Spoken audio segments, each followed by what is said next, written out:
11 বছরের শিশুকে নৃশংসভাবে যেভাবে হত্যা করেছে, সমস্ত দোষীদেরকে ইনকাউন্টার করে মারতে আমরা হুকুম দিচ্ছি। ইনকাউন্টার করুন। যে অন্যায় করে তার কোনো জাত হয় না, তার কোনো ধর্ম হয় না, তাদেরকে উপযুক্ত শাস্তি দেওয়া দরকার। এইরকম কুকুরের মতন কামড়ে কামড়ে আমরা মারতে চাই।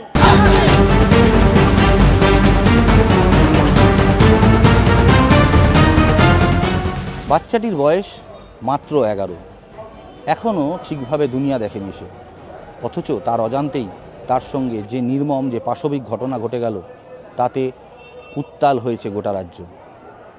এই গোটা পরিস্থিতিতে এই মুহূর্তে কি বলছেন স্থানীয়রা, কি বলছেন বাচ্চাটির পরিবারের সদস্যরা, সব দেখাবো আপনাদের। প্রথমত বাচ্চাটা আমাদেরই বাচ্চা, তাকে মেরে ফেলা হয়েছে।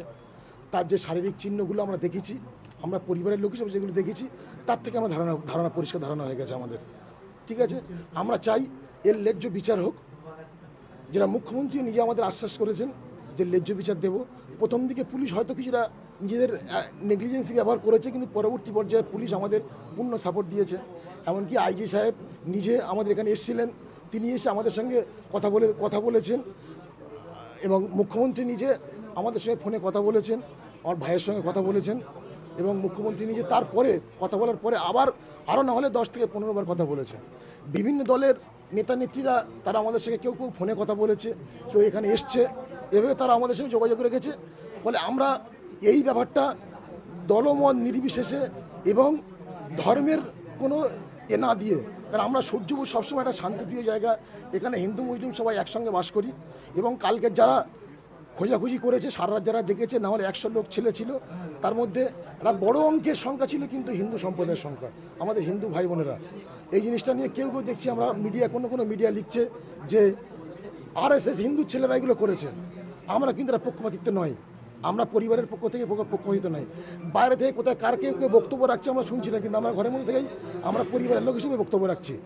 এখানে কোনো ধর্ম অন্য বা কোনো পার্টিগতভাবে এখানে নেই। আমরা চাইছি টোটাল আমাদের বারুইপুরের জনের যত ইয়ং ছেলে, শিক্ষিত সমাজের ছেলে, সবাই কাল থেকে অফুরন্ত পরিশ্রম করেছে, তারা এখনও করছে। আমি আরও চাইছি সারা পশ্চিমবঙ্গের শিক্ষিত সমাজ যারা আছে তারা সামনে আসুক, তারা আন্দোলন করুক, আমরা তাদের সঙ্গে আছি। শুধু একটাই আমাদের অনুরোধ, ন্যায্য বিচার। যেটা মুখ্যমন্ত্রী, মাননীয় মুখ্যমন্ত্রী শুভেন্দু অধিকারী নাহলে 10 বার এই প্রশ্নের উত্তর দিয়েছে। আমরা প্রত্যেকবারই তাকে একটাই কথা বলেছি যে আমরা ফাঁসি চাই। মুখ্যমন্ত্রী বলেছে সেটাও হবে, কিন্তু ল অ্যান্ড অর্ডারের প্রসেসিংয়ের ভিত্তি থেকে আমাদের ফাঁসি দিতে হবে। আমরা হঠাৎ ধরলাম ফাঁসি দিলাম, এটা হতে পারে না। ঠিক আছে, আমাদের ধৈর্য ধরতে হবে। কালকের মুখ্যমন্ত্রী আমাদের সাথে দেখা করতে আসবেন, তিনি দেখা করবেন আমাদের সঙ্গে।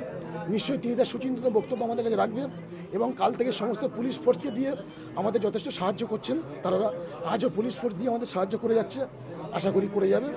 ফলে এই নিয়ে আমাদের অন্য কোনো বক্তব্য নেই, কোনো নেগেটিভ বক্তব্য আমাদের মধ্যে নেই। অপরাধী ধরা পড়েছিল, আমরা নিজেরা ধরে ক্যাম্পে দিয়েছিলাম। তার মধ্যে একজনের নাম ওই দিবাকর, তাই তো, দিবাকর বলে সেটাকে 2জনকে দিয়েছিলাম। একজনকে ওখান থেকে ছাড়িয়ে দেওয়া হয়েছে, আর আর একটা ছেলেকে ওরা থানায়, ও নিজে গিয়ে থানায় গিয়ে এ করেছে, কিন্তু ওকে ওর মাধ্যমেই, সেটা পুলিশের সহযোগিতা কি আমরা বলতে পারবো না, একজন পলাতক। এই যে মাসুম বাচ্চাটা 9 থেকে 10 থেকে 11 বছরের সবে পড়েছে, তাকে যে কুকুরের মতো কামড়া খেয়েছে, এর শাস্তি চাই আমরা ফাঁসিও চাই, আসামি আমরা হাতে চাই, আর এইরকম কুকুরের মতো কামড়ে আমরা মারতে চাই। আজকে আরজি কলেজে যে ঘটনা ঘটেছে, এতে মমতা ছিল দায়ী। এখন কে আছে? এখন মমতা আছে, আর এ আছে, শুভেন্দু আছে। এদের কাছে আমরা ফাঁসি চাই। সবার সাজা হওয়া দরকার, সব পাবলিক দেখবে, আর কোনো কথা বলা যাবে না। জাস্টিস ফর বারুইপুর, বিচার দিতে হবে। আমরা বিচার কিভাবে চাইবো বলুন? আমাদের অভয়ার মা বিজেপির একজন নেতৃত্ব হয়ে MLA হয়েছে, আজ 1.5 মাস হতে যাচ্ছে, এখনো পর্যন্ত আরজিকর কাণ্ডের কোনো বিচার পেল না সেই মহিলাটা। তাহলে আমরা এখানে কি করে ভাববো যে বিজেপিরা আমাদেরকে বিচার দেবে? এই যে বাচ্চা মহিলাটার এইভাবে হয়েছে, কি নাম, শান্তনু মণ্ডল, ও পুলিশকে বললো কেন ছেড়ে দিতে? বিজেপিরা নিশ্চয়ই বিজেপিদেরকে সহযোগিতা করেছে, পুলিশদেরকে। আমরা আরজিকর কাণ্ডের অভিযান চাই, এই কাণ্ডে অভিযান চাই, সমস্ত দোষীদেরকে ইনকাউন্টার করে মারতে আমরা হুকুম দিচ্ছি। ইনকাউন্টার করুন। যে ঘটনাটি ঘটেছে সেখানে কোনো রাজনৈতিক রং নেই, সেখানে কোনো সাম্প্রদায়িক রং নেই। আমরা যারা সারা রাত জেগে বাচ্চাটিকে খুঁজেছে, তাদের অধিকাংশ হিন্দু ছিল। সুতরাং এখানে ধর্মের কোনো ব্যাপার নেই, রাজনীতির কোনো ব্যাপার নয়, এই বিষয়গুলো যেন এই ব্যাপারটাতে না আসে। ঘটনা ঘটেছে, দোষী শাস্তি পাক, বিষয়টা এইটুকুই। আমাদের দাবি আমরা একটা সুষ্ঠু সমাজ চাই, যে সমাজে কোনো অন্যায় থাকবে না, হবে এদের উপযুক্ত শাস্তি দিতে হবে, এদের শাস্তি ফাঁসি দিতে হবে। এই নয় যে 5 বছর 10 বছর জেলে রাখবো, আবার ছেড়ে দেবো, এরা বাইরে এসে আবার একই অন্যায় কাজ করবে। যারা করে এই সমস্ত মানুষের কোনো ক্ষমা নেই, এদের শাস্তি একটাই, এদের ফাঁসি, এদের শাস্তি মৃত্যুদণ্ড। তাই আমাদের দাবি এদের শাস্তি দিতে হবে এবং মুখ্যমন্ত্রীর কাছে আবেদন, আপনার এখানে আসতে হবে, এসে পরিস্থিতি দেখতে হবে, ন্যায্য বিচার দিতে হবে, সুষ্ঠু সমাজ গঠন করতে হবে। এমন সমাজ যেখানে আমাদের সবার কর্ম থাকবে, শিক্ষার ব্যবস্থা থাকবে, স্বাস্থ্যের ব্যবস্থা থাকবে, উপযুক্ত উন্নয়ন থাকবে, সবার কাজের ব্যবস্থা হবে। এর সাথে সাথে সঠিক আমাদের বিচার চাই। এই সমস্ত যারা অন্যায় করেছে, আমরা কোনো জাতি ধর্ম বর্ণ নির্বিশেষে, এখানে কোনো আমরা ধর্ম বর্ণ দেখছি না। যে অন্যায় করে তার কোনো জাত হয় না, তার কোনো ধর্ম হয় না। মুখ্যমন্ত্রী পরিবারের লোকজনের সাথে কথা বলেছে, সে ঠিক আছে, একটা ডেট দিয়েছে আসবে বলে, কিন্তু এখানে তো ডেট দেওয়ার কোনো ব্যাপার নেই। এখানে উনি সমস্ত পলিটিশিয়ান নেতারা আসছে, উনি তো আমাদের দেশের মুখ্যমন্ত্রী, আমাদের দেশের নাগরিক, আমাদের তো সুরক্ষার প্রয়োজন, আমাদের তো মা বোনেদের সুরক্ষা। আজকের আমাদের ভাইরাটা হয়েছে, দুদিন পরে তো আমাদেরও হতে পারে।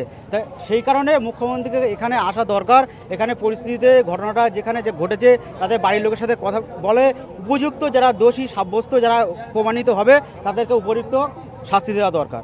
দল না দেখে, কোনো ব্যাকগ্রাউন্ড না দেখে দোষীদেরকে উপযুক্ত শাস্তি দিতে হবে। এবং আমি রাজ্যের অভিভাবক অর্থাৎ শুভেন্দু অধিকারী, আমাদের যিনি মুখ্যমন্ত্রী, আমি তাঁর কাছে একটাই বক্তব্য, সামান্য একটা ঘটনা হলে আপনি যেখানে ছুটে যান, আপনার কাজ থাকতে পারে, আপনি নাও আসতে পারেন, কিন্তু বিজেপির শীর্ষস্তরে এখনও পর্যন্ত একজনও নেতৃত্ব কেন আসলো না?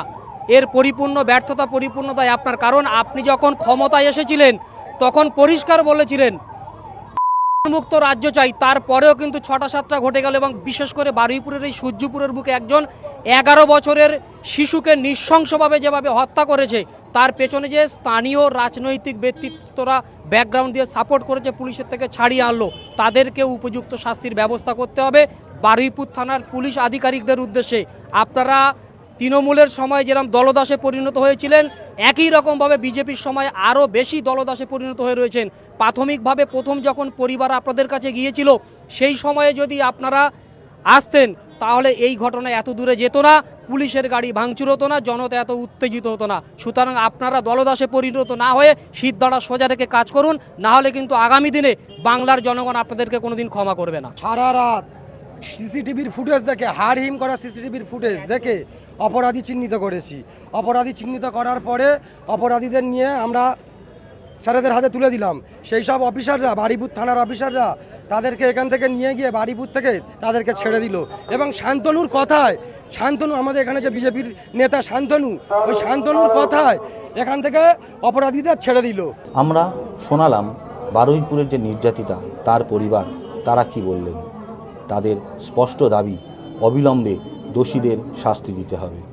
এবং মুখ্যমন্ত্রী শুভেন্দু অধিকারী তাদেরকে যে আশ্বাস দিয়েছেন, তাতেও আশ্বস্ত তারা। একই সঙ্গে তারা স্পষ্ট বললেন, এই যে নির্মম পাশবিক ঘটনা ঘটেছে, এর সঙ্গে সাম্প্রদায়িকতা বা কোনো রাজনৈতিক সম্পর্ক নেই। তাদের বক্তব্য, অপরাধীদের জাত হয় না, ধর্ম হয় না, দল হয় না।